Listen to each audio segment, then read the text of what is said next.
Marvel Cinematic Universe is pretty dope. It's cool. It's diverse and rich and imaginative. And the characters in this movie, the female characters were really important, pivotal, and they have agency, they're fly, their sense of style is just like exquisite, and the story is really a relevant, rich, and deep story, and so all those things, and Ryan Coogler was directing it. My son, it is your time. Show me my respect and bow down. You get to decide what kind of king you are going to be. Not often do we get to see African nations portrayed in such large budget movies, and so this movie has the potential to really shift popular culture and shift people's understanding of what African diversity looks like, you know? And so the fact that every single creative person who was hired for this movie, the Ruth Carters and the Camille Friends and Hannah, what's Hannah's last name? I forget. The designer, the set designer, you know, that they were all so invested in doing the research to pull from real African culture and aesthetic and bring it into this film was key. And then for us to be able to step into those costumes and really assume our roles was powerful. Mm-hmm. Yeah, I mean, it's exactly that. Like that authenticity of pulling from real things was extremely important. It's important once again because, you know, seeing that sort of portrayal on this level, you want to feel that there is an authenticity that is being you know, assumed and brought to life.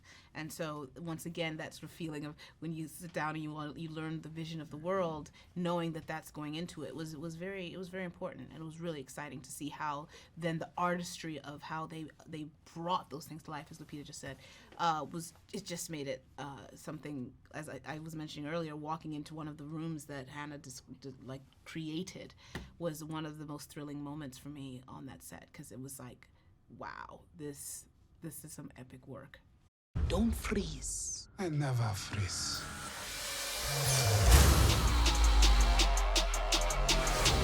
The revolution will not be televised. We've never acted together, so that was the first. And I was in a play she wrote, Eclipsed, on Broadway, and we've known each other for over 10 years at this point, and so for us to get our first chance working together on this was really meaningful. And now we really have a shorthand, both creative and social.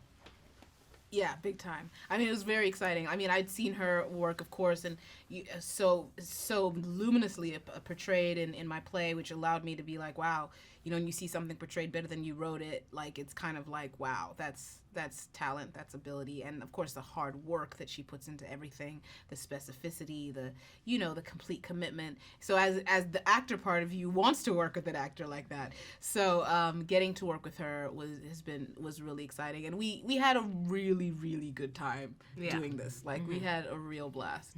Turn on and cop out. Wakanda forever! The revolution will not be televised. Let's have some fun.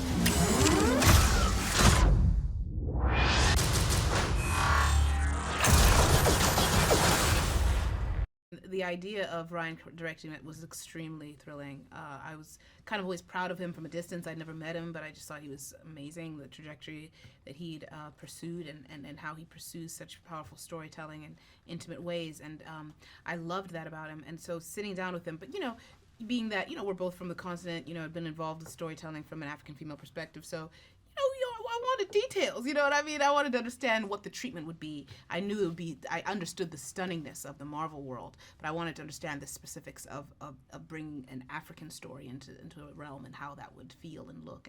And he was amazing with what he described, and then the idea of that with the Marvel treatment was something so thrilling. The revolution will be live.